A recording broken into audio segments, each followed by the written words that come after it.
Okay.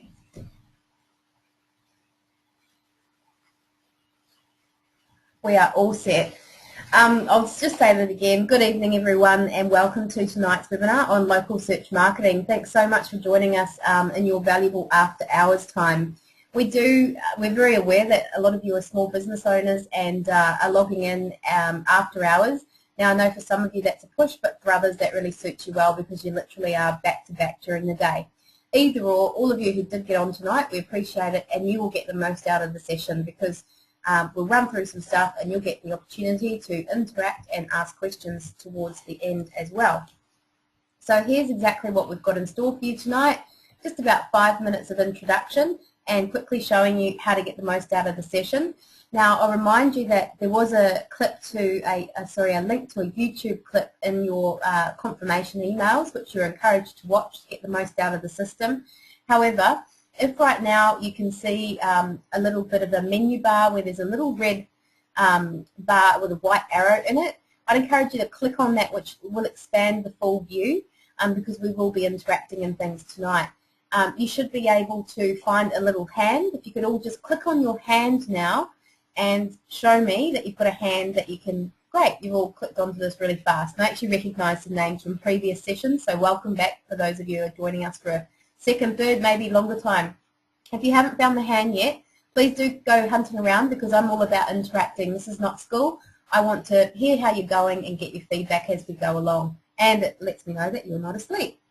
Okay, we'll then go into some key points and finally we'll allocate about 10 minutes of questions. So I'll be more than happy to answer any questions you may have. Does that sound good? Raise your hand if you're happy with that. And let's see if those of you who didn't find them have found your hands now. Almost everyone's got them up. Okay, I think we'll move on. My name's Yvette Adams, if I didn't say so before. There's my photo. So just a little bit of background on me. I've won quite a few business awards. Most recently and probably the most prestigious was the Telstra Businesswoman's Award. I got the Commonwealth Bank Business Owner of the Year category award last year, which was magnificent against 4,200 other people. I've started 4 businesses from scratch, and I'm actually in the process of setting up a 5th yet at the moment, which is top secret at this stage. But the Creative Collective is the 4th one. Everything from when I was 17, which was a secondary school sports newspaper, which I sold out after its first issue to an American entrepreneur. The second business, which was an online T-shirt business, which I ran for 4 years and sold. So start up from scratch worth nothing and sold for 5 figures, which was kind of cool. And there's also been an online sort of education portal in there as well. So I'm now, the main focus is as the owner and director and even franchisor of the Creative Collective. So basically we're a creative agency based on the Sunshine Coast of Queensland, very beautiful spot to be, and we love working, as you can see on the screen, with working with startups, large corporates, and we've got clients locally, nationally and internationally. In fact, right after this call I'll be chatting to a client in the US of A because it's a good time zone to talk. I'm the mother of 2 children, and very proudly so. They're aged just 4 and 7. So the Creative Collective was actually started from my home, from my study nook, and I've managed to juggle that around kids. Do any of you operate a home-based business out of interest? Raise your hand if you do. William does, Casey, Mary, Suzanne, quite a few of you. And you know, the funny thing is, once upon a time I used to not want to tell anyone that that was the case for me, but as I started winning awards, in the cases you really can run a great business from home and it's nothing to be worried about. And in fact, you know, the very backbone of Australian business is small business, and there's plenty of home-based ones. So good on you for doing what you do from home and hopefully enjoying the lifestyle benefits too. So as you can see in the last point there, I do love training and assisting others. So I really hope tonight that I can help you with local search marketing, which is something I think every business should start at, because I reckon in business it's sort of what I call a drop in the water effect. Start local and then start taking the ripples out wider and wider as you get more comfortable with what you're doing in business and can go from there. So what is this local search marketing? Well, if you're sitting there thinking, I am looking for a target market, and that target market are from a specific geographic area. For instance, if you're a plumber and you can only ever service people from a certain area because it would be too far to go, it wouldn't be worth your while to go and do plumbing jobs, you know, further than maybe 50 or 100 Ks or something like that. Maybe you're running a restaurant, and although you might enjoy some tourists, I imagine the backbone of your business would be your regulars, your locals, your people who like your restaurant and come back all the time. So as you can see on the screen there, local search marketing is promoting your product or service to people interested in utilising products or services from a specific geographic area. Now, contrary to what I've just said, you might also be running a business, but your target market is in a specific area and it may be different from that of yours. For instance, I know a guy on the Sunshine Coast and he manufactures a lot of sort of cowboy gear, and a lot of his target markets are regional Queensland, not necessarily right here on the coast. So as you can also see, that typical local search queries usually include information about what we're looking for, but also where we're looking for.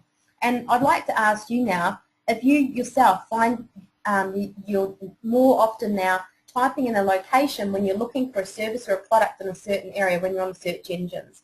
Raise your hand if that's the case for you. When you go looking on Google or Yahoo or whatever you use, and you want to find, let's say, a restaurant, you would put restaurant in whatever area you're looking for it in. Well, if that's the case for you, you're not alone. In fact, lots of other people using the internet are using it in this way. Some are searching by street address, city name, postcode if they know it, and some even know the coordinates. So you can see on screen a few examples. They might want an osteopath in Hamilton, Brisbane, which is where they're based. They might want a Coolum hairdresser, a building company, Longreach. So you can see there's all variations of how people may search, but the message is the same. Local search marketing is targeting people who are searching for a specific service or product, combining it with a name. Now, the big trend in local search is that it's all moving onto mobiles. And in fact, 5 minutes before I got on this webinar tonight, I was reading a B&T, which is like the marketing advertising type publication. And it was talking about how many more people are quite happy, in fact, to receive coupons and specials and things via their phones.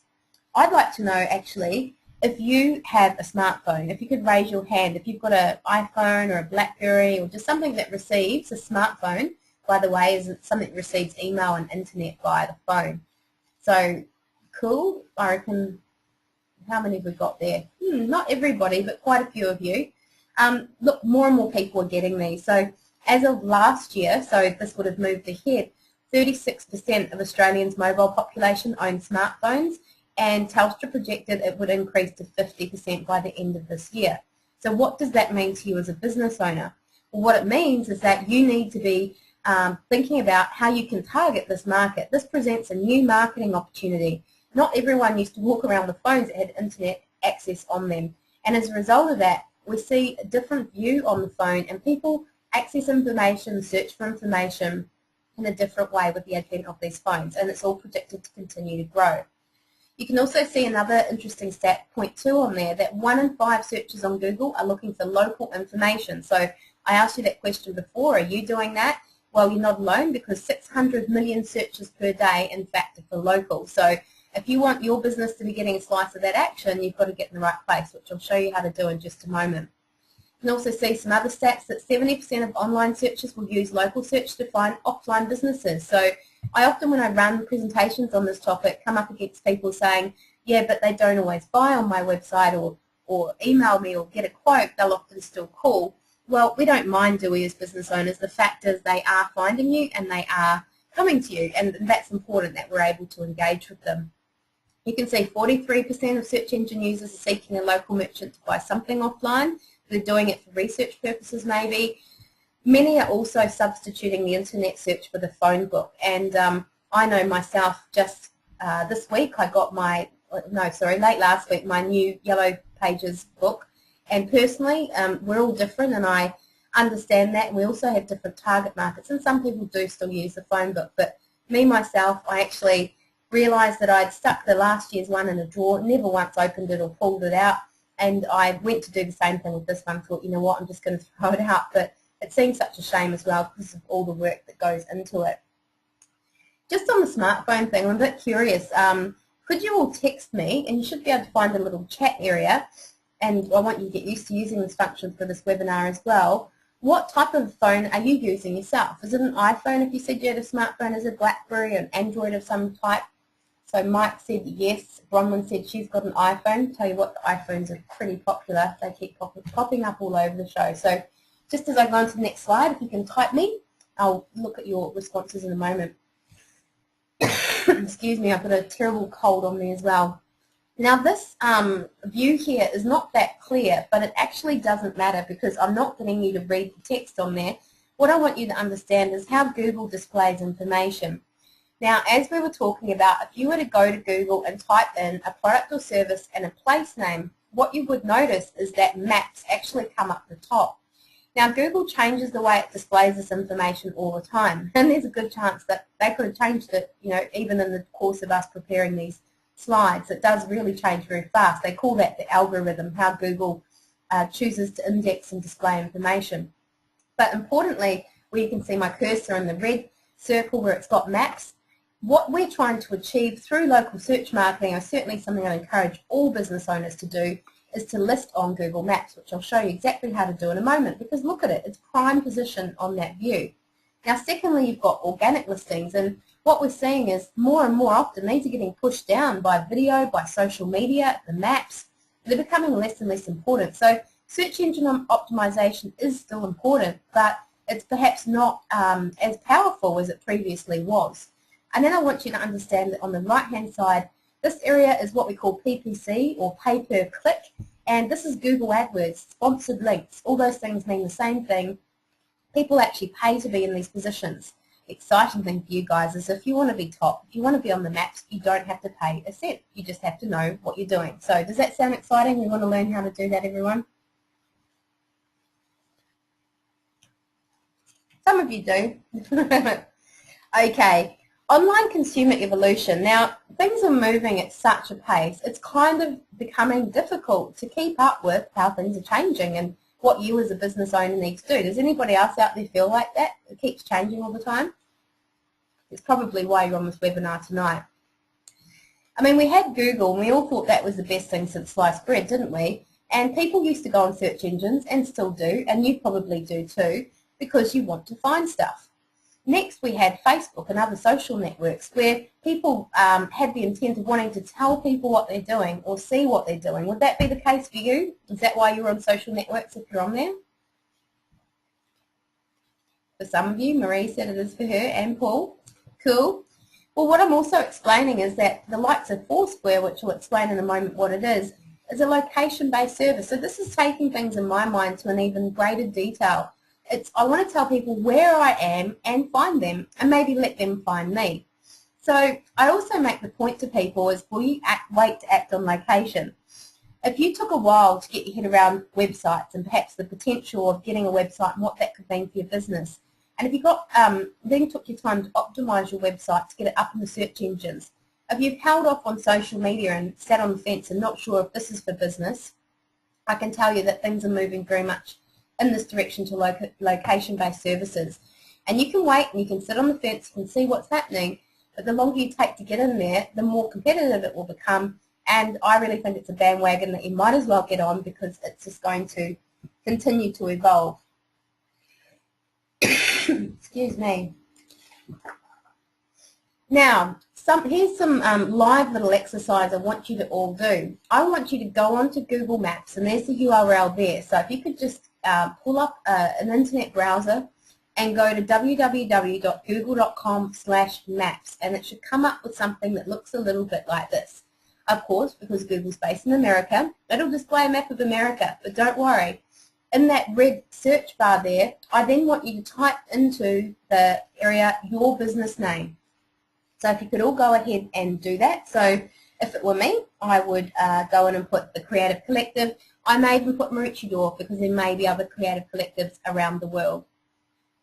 I can see you're all doing it because I can see your attention's all gone off for a minute, which is good.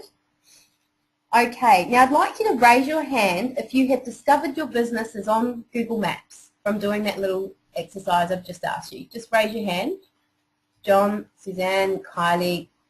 Cool. Okay. Could I get you to, a few more of you, could I now get you to put your hand down? Thank you, all very good. And put your hand up if you're on there, but you didn't expect to be. You don't really know how you got on there. Anyone a bit curious? A few of you are wondering how you got on there? Well, let me tell you that, as it says on the screen, Google collects data from sources like the Yellow Pages and other directories. So what is maybe happening is that you've listed on Yellow Pages, or you've listed on another online directory, maybe a local one, an industry one, and it's actually pulling that data in, and it's trying to do you a favour and list you on there. Now, if you're not on there, we've got some specific exercises for you to work through with the workbook, which, by the way, will be provided to you tomorrow, along with a survey link as well if you didn't get to complete it tonight. Now, back to this. I imagine if you pulled it up, we'll go back a step, you've typed in your name on this one, and then down where my cursor is on this left-hand side, hopefully you can see that, it should have come up with your name. Now, I want you to click on the name, and you'll probably be presented with something that looks a little like this. Is everyone following me? Can you put your hand up if you've managed to successfully get to your listing on Google Maps? If you haven't got one, don't worry, because we'll show you how to do that in the workbook. Okay, so I'd say almost half of you are there. That's great. You're already on there. Now, as we can see, the one I've got on screen right now is Valerie's Nail Salon, and Valerie is in San Francisco. And I can tell from Valerie's listing, as we can see from this red area, that it's not verified. This is what we call an unclaimed listing. So it's quite possible that Valerie has been found on Yellow Pages, White Pages, some other directory, and been listed on here. Look, this might even be a clue. It may be Super Pages that Google has tried to be helpful and whacked her on there. But as you can see, there's a review, which Valerie may or may not even be aware is on there, and that's about it. Importantly, it's actually displaying a lot of her competitors, which Valerie probably wouldn't like very much. Now, compare that to this listing, which is, of course, a Queensland listing, because Queensland businesses, of course, are very savvy and know what they're doing. This is a tick. It's a green tick owner verified listing. So if I just flick back again, and I want you to look at this area, this has got edit this place business owner, and then I return to the Spa Vitality one where we've got in this area owner verified listing. I'd like you to put your hand up if you've got an owner verified listing. Have you got the green tick? Some of you have. That's great. So you're already on the way to local search marketing. But I'll still probably give you a few more tips.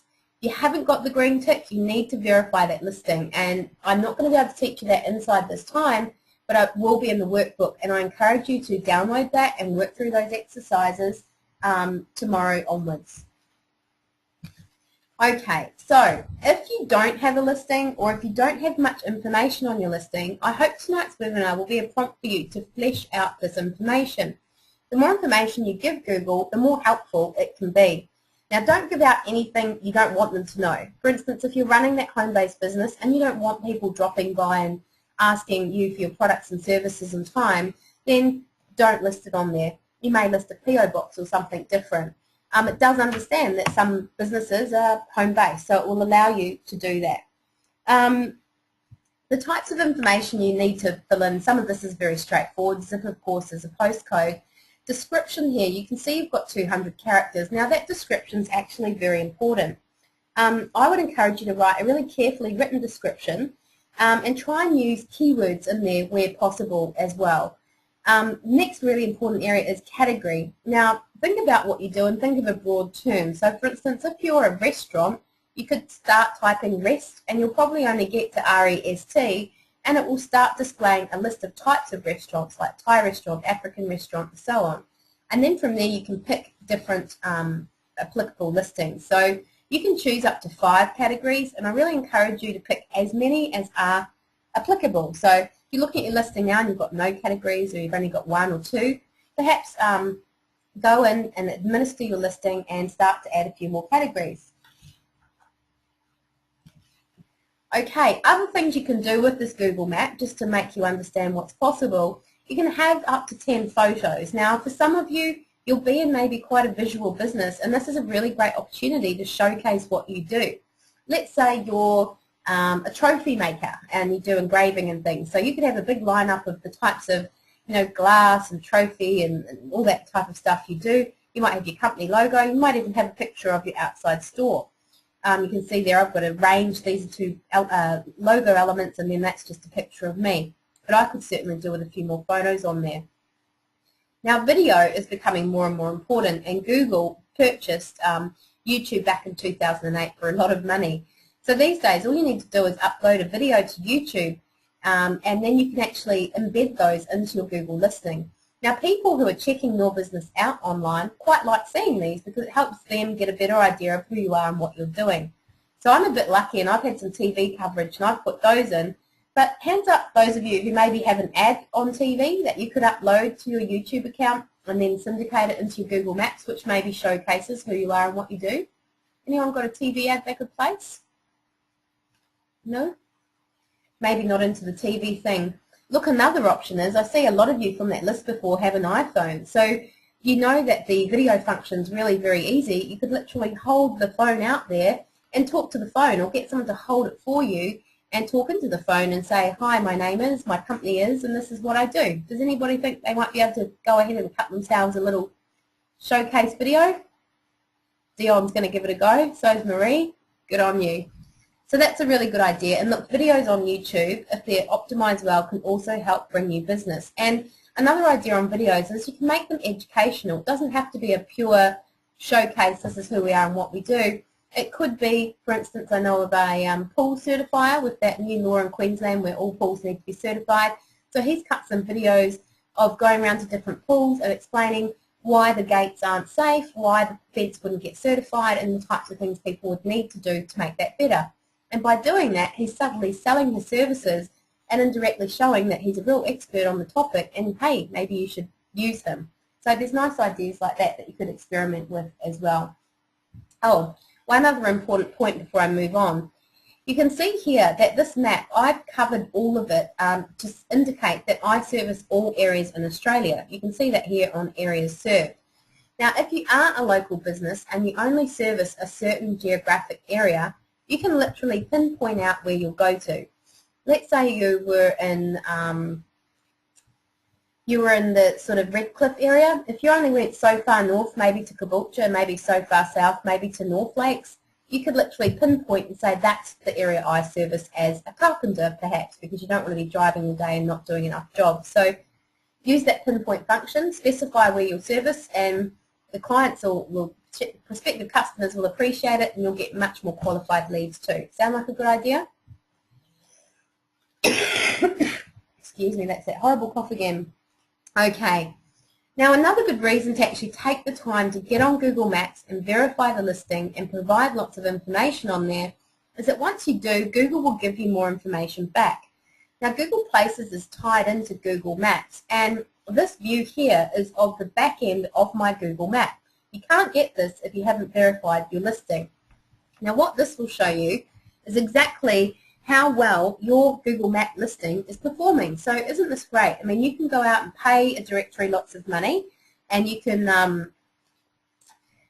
pay to have access to the stats or be sent a regular report, or this option is completely free. So I can see the top search queries which resulted on people finding my Google Map. I can see how many people were on it. Impressions, that's the people who saw it. Green is the people who actually clicked on it. And they've even got this function here, which a lot of people don't realise. Kind of like Facebook, Google is having a crack at you being able to post to your place page, so you can give little updates. So there's an example there. Web Wednesday's on tonight, which is a little event that we run on the Sunshine Coast.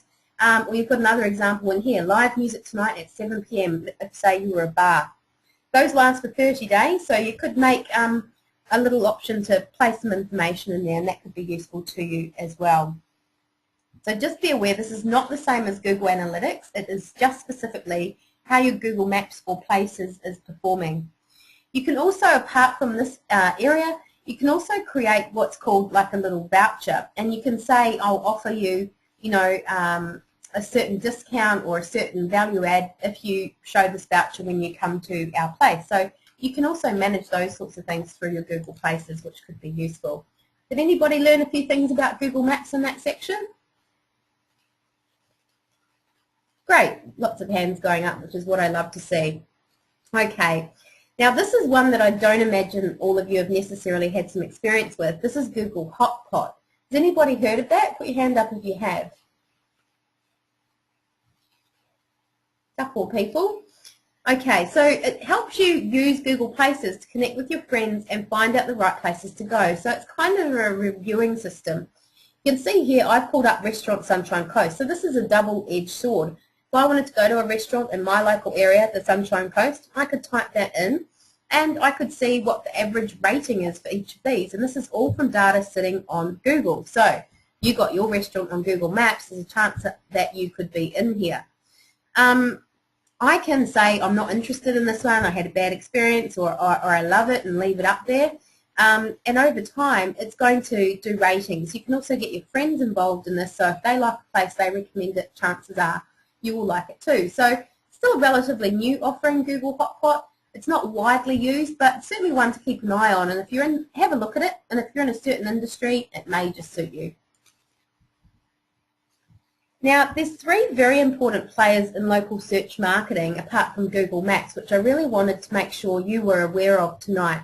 And they are Gowalla, which you can see on screen has 1 million users worldwide as of March 2011, Foursquare, which has 7.5 million users as of March 2011, which doesn't sound like such a lot when you consider the world population, but it's growing really at quite a pace, you know, several thousand every day. Then we've got Facebook Places, which Facebook itself has 618 million users, and it was only at the end of last year that Facebook Places launched in Australia, and 30 million people worldwide had tried Facebook by the end of 2010, and they only launched in October. So there's a few pros and cons with each of these, and I would encourage you to check both of them out particularly if you have a premises or a location that you want people to be aware of, to know about, and to frequent. So if you're a home-based business, this may not be for you. If you have a shop, a restaurant, a tourism location or attraction, something like that, this is something that you really should get all over. So as you can see here, Facebook Places, not just Facebook, launched in October 2010, started with a bigger network and had a lot of people try it. Now this is how the thing works, because the average Facebook user, did you know, has about 130 friends. So some people have less than that. Don't know, is yours less or more? Others have a lot more. But if people are checking into Facebook Places, let's say they check into your tourism attraction, it has the potential to be seen by 130 of their friends. So for instance, last year I did some work in the Whitsundays area, and it was a tourist activity. It was ocean rafting. Now, of course, all the backpackers and things, they cruise around with these smartphones. So they used to ask them, would you email us a testimonial and tell us if you had a good time? I got them thinking about social media and realising the potential of it. And now what they do is, while people are coming back in on the boat, while they've had a great day, they ask them to get their phones out, and they ask them to comment on their Facebook page. They also ask them to check in when they arrive. Has everybody checked in? Let everyone know you're here. So what happens? Their friends in Germany, Sweden, England, wherever they're from, see them checking into this ocean rafting spot on Whitsundays while they're bored, chained to the desk in their London office, for instance, and go, oh man, that looks great, I'm going to go there when I go. Or maybe they just clock the name sort of thing, or think what a cool experience and want to look into that. So that becomes a real viral thing. Look, in contrast, Foursquare has 7.5 million members, as I said, and in 2010 users were checking in a lot. And the key point here is that Foursquare users, there's not as many of them, but they appear to be more active, and there's a few reasons for that. Foursquare has it adds a bit of gamification, it's called, where you get rewarded, not by money, not monetary, but incentives for logging in. So for instance, you can actually become the mayor of a place if you log in lots. You're not really the mayor, but it's kind of fun, for instance, that I'm the mayor of the local state park. So I'd like to think that you'd all become the mayor of your own businesses if you've got a public area. Does that sound good to you, becoming the mayor of your business? Kind of a fun thing to do. But also, some people who are your best customers, if they're coming along and checking in all the time, they can become the mayor. And some businesses, in America particularly, and I'm trying to give you the real cutting-edge information here to give you a point of difference, they're actually rewarding their mayors in special ways. So if you're a bit curious about that from being introduced to it, here's the website you go to. You can look at it now if you're not at school. I'm quite happy for you to be listening and doing something at once. Go to http:// touch.facebook.com, or you can use your iPhone, Android or BlackBerry, and that's what most people are doing, is they're using their mobiles to do this sort of activity. As you'll see, a place page will show you a map, a list of friends who are currently checked in, and any activity in the past. So just understand that place pages on Facebook are not at all the same as Facebook pages, as in your business page or any other community pages. They're not added to your profile unless you choose to like them. So here's an example of what a place page looks like. This is the dead giveaway. This is the map that's integrated. It's going to have a little logo to start off with like that, which is a pinpoint of where you are. You can see that my staff are checking in, and so I encourage my staff to check in, and I encourage people who are visiting to check in. When I took the screenshot, weren't very active. We get really active sometimes and not so active other times, but that gives you a little bit of an idea of what it looks like. Out of interest, who is already checking into places? Who is already checking into places using Facebook Places, for instance? Any of you? There's a few hands up. If you could place them down if you're not checking in. So, oh, nobody's checking in. Okay, I'm on a mission to get you all into this. Now, are you aware if your business has a Facebook Place page? If you could put your hand up if you think your business does have a Facebook Place page. Judy's does, Vanessa's does, Casey's does. Now here's the scary thing, people. You may have a Facebook Place page and you may not even be aware who's checking in or what they're saying. And that is another good reason to become familiar with this sort of technology and at least be monitoring it if you're choosing not to participate in it, because you need to manage it. If they are checking into, let's say, your day spa, and they're on there saying they had a bad experience, that the wax burnt them or the eyebrows got shaped wrong or something like that, you kind of want to know about it, know if your staff are performing badly when you're not there, etc. So go ahead and either now or later look up on Facebook your place page, and you can do that simply by searching in the search bar up here your company name, and you should see more than one listing come up for a page and your listing. Now, Facebook Places is not everywhere yet, but there's more and more people getting it as well. If you're not on there, to create a new page, you can go onto your phone and click on check-in, click on the add button and start giving all the details. You can also do it on Facebook Places. Just be aware though that any place you create is public, and it means that other people may see you've created the page, so make sure it's ready to go live when you hit go. And also that it's kind of just etiquette to not check other people in that you're with at a place without asking them. So for instance, if I'm dining at a restaurant with a friend, maybe we're having a private business deal type chat, I may or may not want people to know that I'm there in that restaurant with her. So it is etiquette to say, do you mind if I check you in here as well, if you're looking to check others in. Okay, now in contrary to the Facebook Place page, there is a Facebook Business page. So if you want to create one of these, and full instructions again are given in the workbook you'll be supplied, when you go to create a page, you'll be presented with these options. Now, Facebook changed this only a few months ago, and it really has made things easier. For a lot of you though, I'm thinking this first circle, local business or place, is going to be really applicable to you.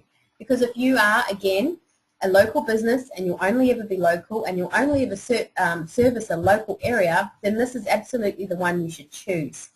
There's always a bit of confusion on this, because if, however, you are a business but you may service or you are servicing people outside of just your local area, then you're probably best to go for this option. So try and think ahead. And if you're more of a brand or product, so you can see some examples there, then perhaps you're going to list on here. So people often get confused, but for a lot of you, like I said, it's that local business will be listing on there. Hands up if you do have a Facebook page already, Facebook business page. Quite a few of you. Great. Well, we have run a social media session and we went into more detail on what you can do with that type of stuff. So if you missed that, I encourage you to go onto our YouTube session, which our YouTube account, which is youtube.com/DA Creative Collective, and check out, just search for Harnessing the Power of Social Media or Social Media, and download that and have a look. Okay.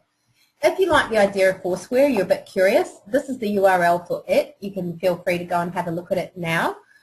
Or again, you can use your iPhone, Android or BlackBerry. And importantly, on that point, which I probably haven't made clear enough, you would go into the apps section or applications of any of those phones and look for the Foursquare app. So if you can't see it in there as a popular app, which it most likely is, you could simply search for Foursquare and that's how it's spelt right there. You then set up a profile, which is just like setting up a free email account, and then you find friends. And you may be very surprised to find who's already on there. So out of curiosity, if you'll place your hands down, if you've got them up from before, who is checking in on Foursquare at the moment?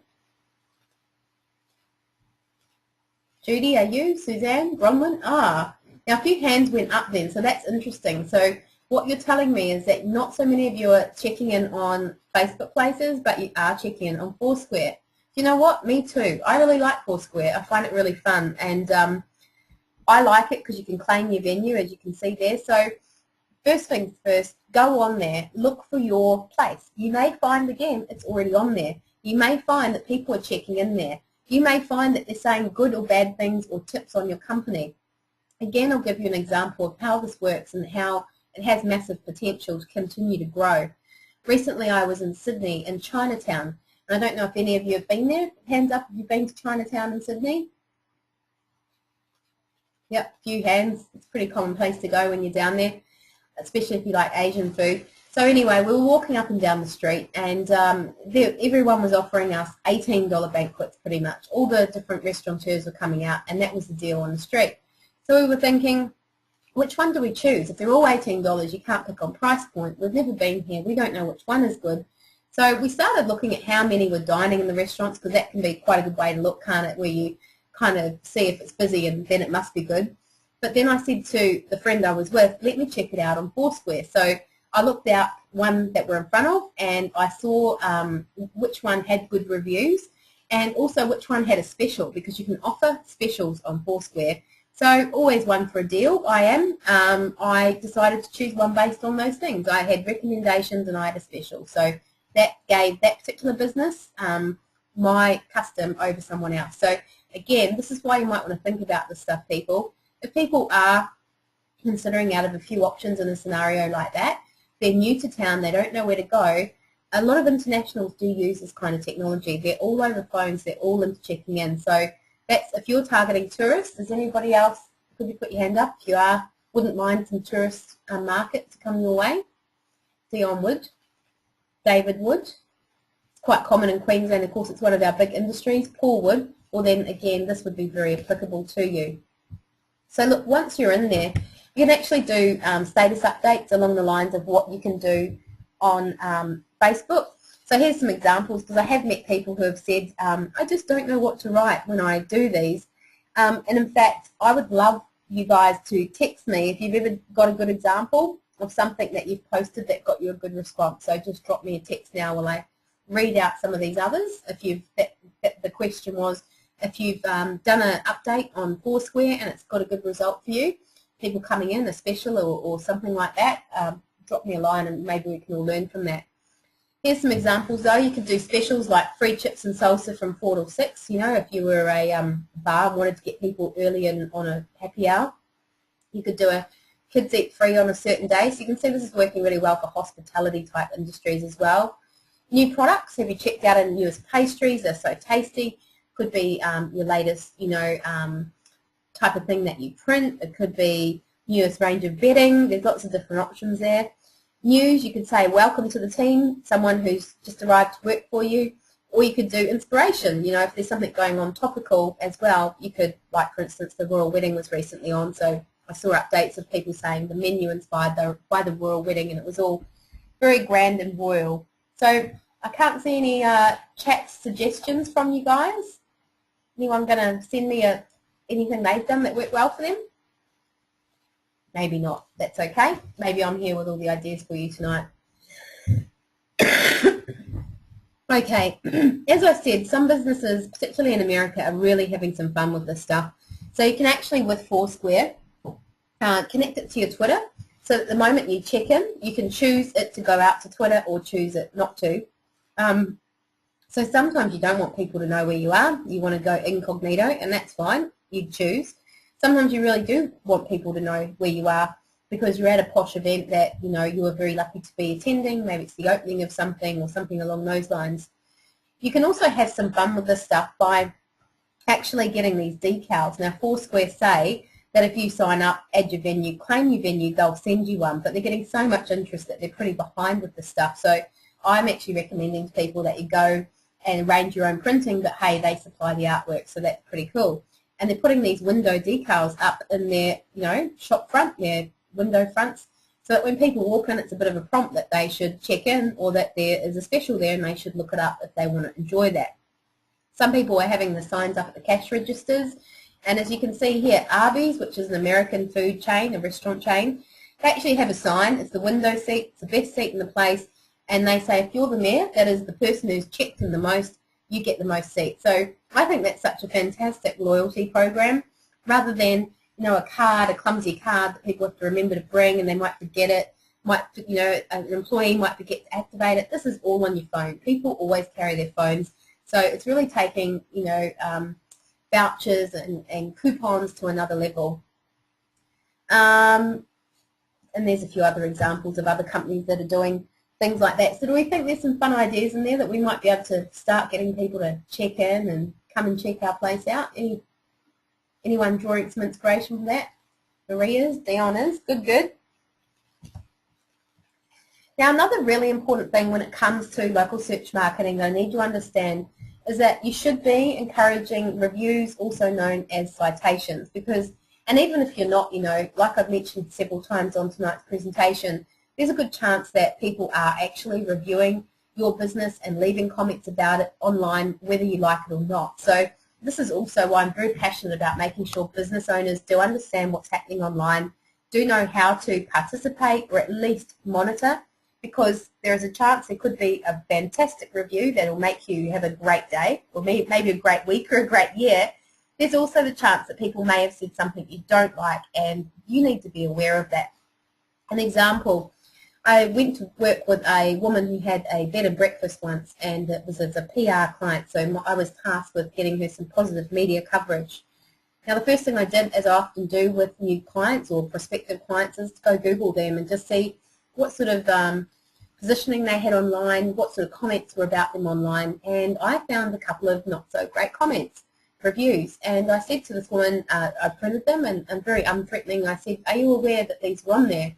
And she read them and was quite horrified and sort of said, I remember that customer, she was a horrible lady, and we were short-staffed and we had builders in, and she had all these great reasons why that had happened. And look, in business it can be hard to juggle all the balls sometimes, and it's, like I said, hard to be perfect all the time.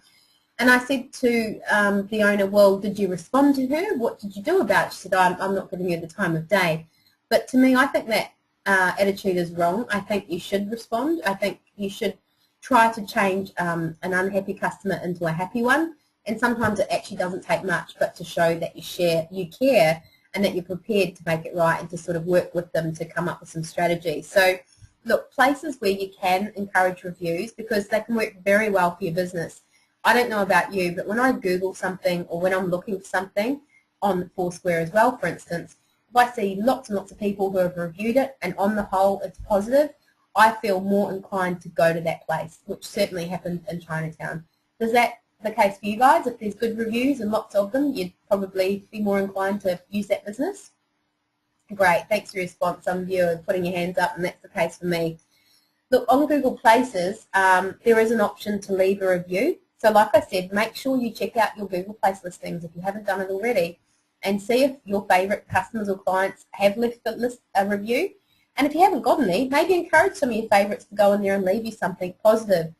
Now, Google realised it had a little bit of a problem last year when reviews were getting left, and the business owners felt quite powerless when they weren't maybe as positive as they would like, and they wanted to respond. So they now have implemented the ability to respond. And my biggest advice there would be to not respond when you are upset, to really think about your response and carefully craft it in a diplomatic way. I love the strategy of killing them with kindness. And if you're still not sure if it's hitting the mark, maybe run it by someone else who's not maybe as emotionally tied to it as you.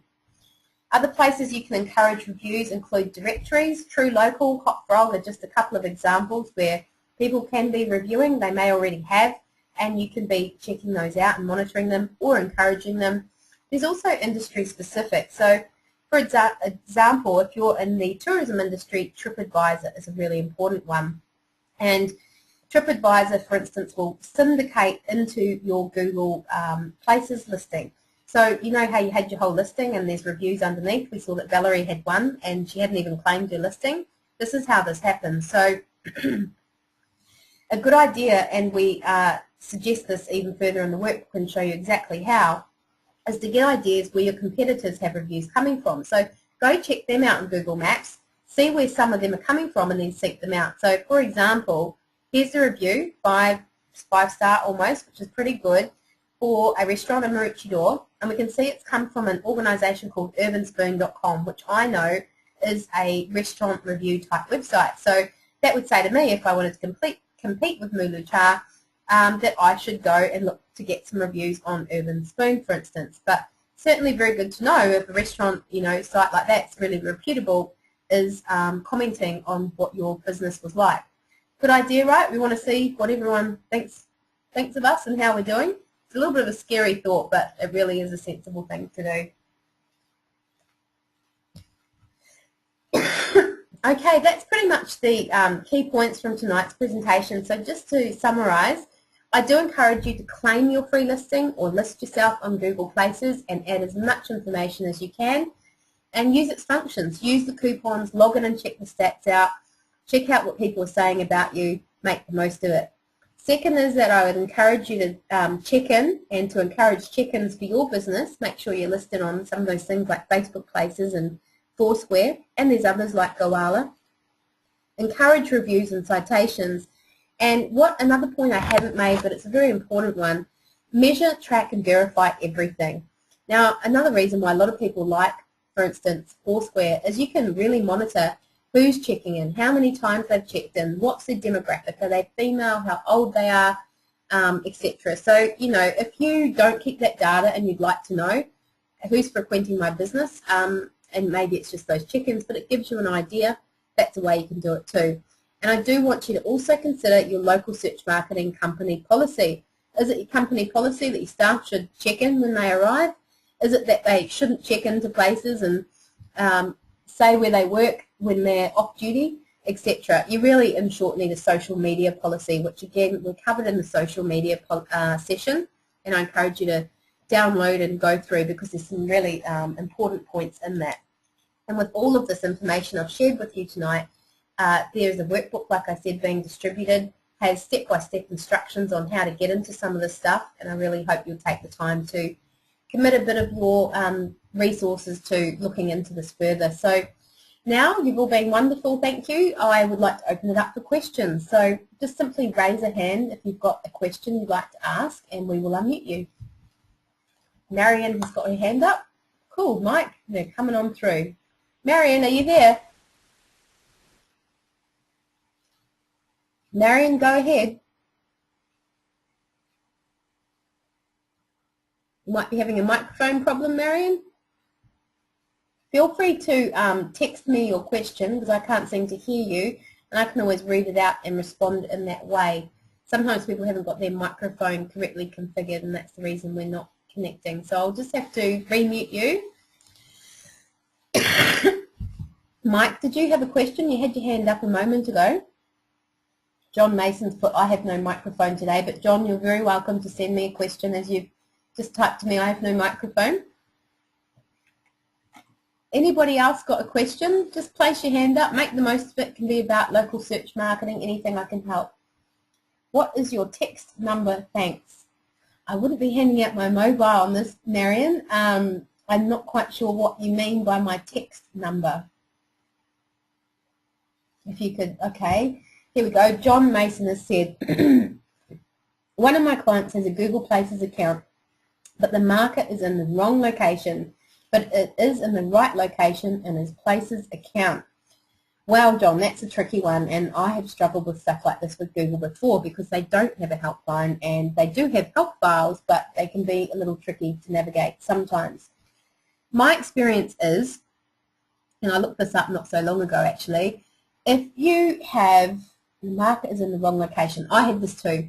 So you had to have verified the listing so they knew it was you and it was okay for you to change it. You clicked in and you edited it and you can move the marker. So that's what you need to do. I'm just a bit confused by your final comment there, but it is in the right location in his Places account. Maps and Places are linked, so I think what you may need to do, usually when you log into your Maps listing to administrate it, it may be that you've even got 2 listings, and you may need to deactivate the one that's not correct and make sure that the one that is correct is still displaying, and I hope that that is helpful to you. Mike Doroshenko, onto your question. What about if you are a totally internet-only business with no shop front or business address? Well, as I've mentioned, Mike, maybe you're a home-based business and you don't really want people there. I personally would still have a Google Maps listing. I wouldn't give them my exact number. I've heard of businesses giving a street address, but not necessarily a number, and you can still get through with your listing in that way. Because at the end of the day, for instance, it's kind of nice to know that Google is a real company and they're in Mountain Flex, California. I don't know their exact street. I don't really need to know, but it's nice to know where in the world they are. So that's a strategy, is just to put the suburb in or maybe just the street, or you could experiment with PO boxes, although I think there was a ruling on PO boxes and I can't remember what the outcome was as to whether you could continue to use them or not, but I'm pretty sure there is options there for home-based businesses, so I hope that helps. Silky has said, hi Yvette, can't raise my hand, I lose reception every time, so talking want help. Can I register 2 addresses on Google Maps? Cheers. Yes, you absolutely can, Silky. If you have 2 shops, for instance, 2 locations, you can list them. They recognise that that's quite common. You know, if you were a Just Jeans or a Gloria Jeans or anything like that, you could have multiple addresses. In fact, you can actually download a spreadsheet type thing, enter all the locations, because you might have hundreds, and upload them in one bulk upload, which would save you a lot of time. So 2 you could probably just do manually. Any more than that you could do from there. So I hope that clarifies your question. Kathy Reed, how do I check in Foursquare? Check in Foursquare. Well, first you've got to download the app on your phone, or you can go onto the website foursquare.com, click on login, and you have to have an account, log in, and then you simply, it's pretty obvious, there's a check-in button, and actually first there's a button saying search for venues. So if you hit search, it actually logs, and this is where it works with the phone, your GPS coordinates. So it works out where you are, pretty clever stuff. And it will usually pick up anything that's already in the list. So if you are in my case, say Mooloolaba, might pick up Mooloolaba Beach Surf Club, might pick up Mooloolaba Beach, a park, etc. You'd scroll down the list, click on the one you're at, and you would click on login. If it's not on the list, you have the option to add a new venue, and it actually gives you points, not that, again, they turn into money, but you earn more points in your Foursquare week and you feel good about yourself, and they find it useful that people are adding venues. And this again is the interesting point for you as a business owner. Whether you're choosing to participate in login or not, chances are people might have thought they've done you a favour by adding your venue, whether you want it on there or not.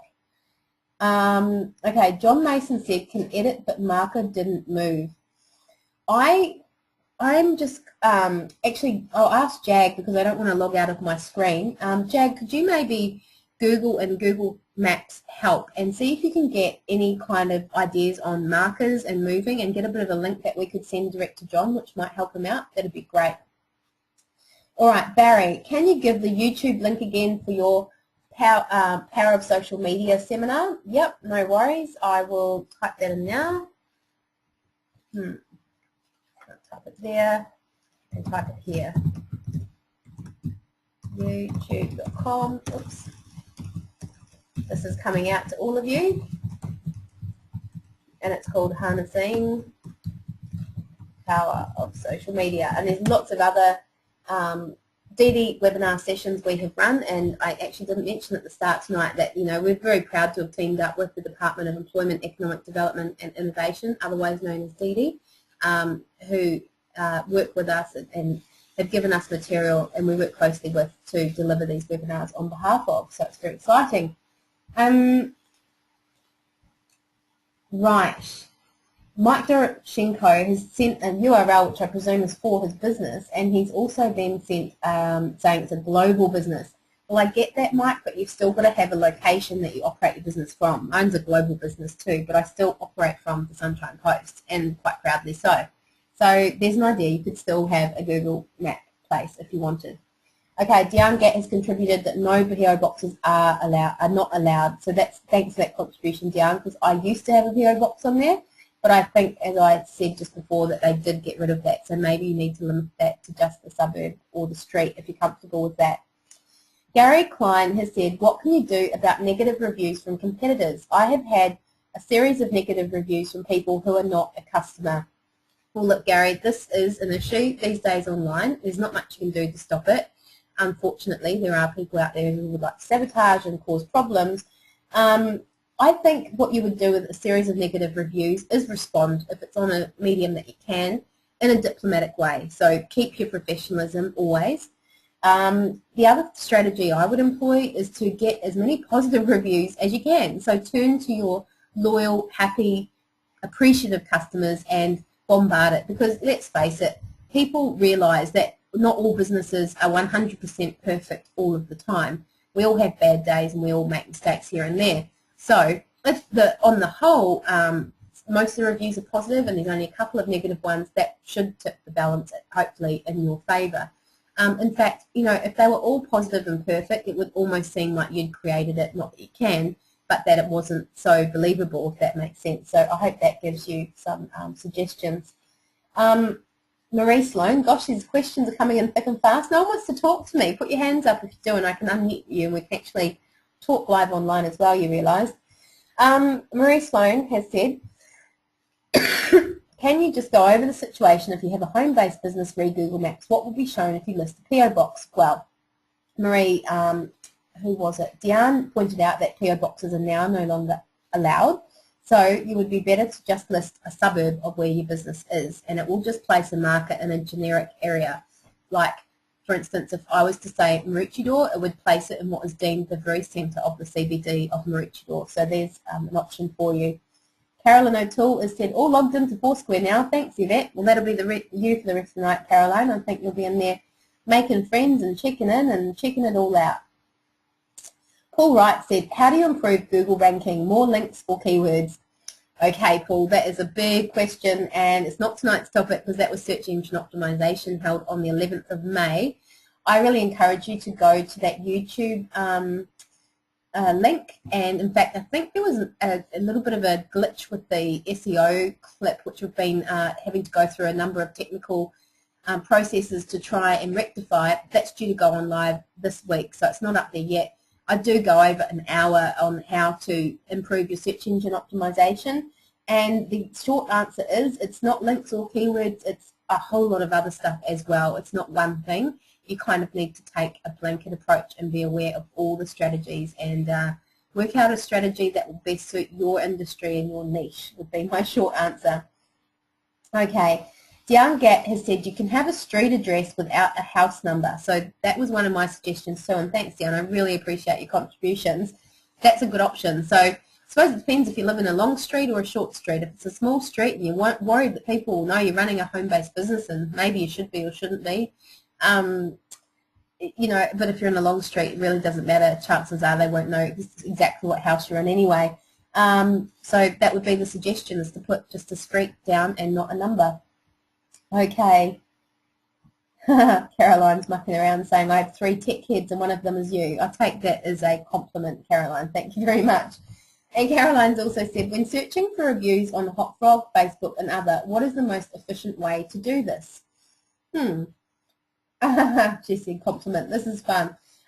Look, when searching for reviews on Hot Frog, I think you mean on you'd literally just go to your Hot Frog listing or your Facebook page or your Facebook Places page and look up the reviews. You mean what reviews your clients, yeah, on yourself. So that's what you do. That's the most time efficient. You know, you're just logging into a couple of places. However, another option would be to set up, and it's a good point you made there, google.com/alerts, which I'll text out to all of you. That's not something I've gone over tonight, but this is yet another free tool provided by Google. Now, if you go into there for free, you can set up some alerts, and you might, for instance, set up an alert on your company name. so that if a review surfaces on, say, a restaurant site or a directory, you will then get up-to-the-minute notification, so you can quickly log in and see if it's a good one or a bad one and work out what to do from there. Great questions, guys. Gosh, you kept me busy. If you're all happy, I'm actually going to move on now. So last chance for questions. Raise your hand or send me a quick line. But it's 8:30 already and I don't want to run over time. Okay, we're moving on. Guys, we are coming to the end of the webinar series, and the next two sessions are Wednesday the 15th of June. These are free once again. This is an important one, financial management. Hands up if you could do with a hand with your financial management. Most businesses could, especially in this market. Gary said he could. Thanks for your honesty. Caroline, Dion, Marie, great.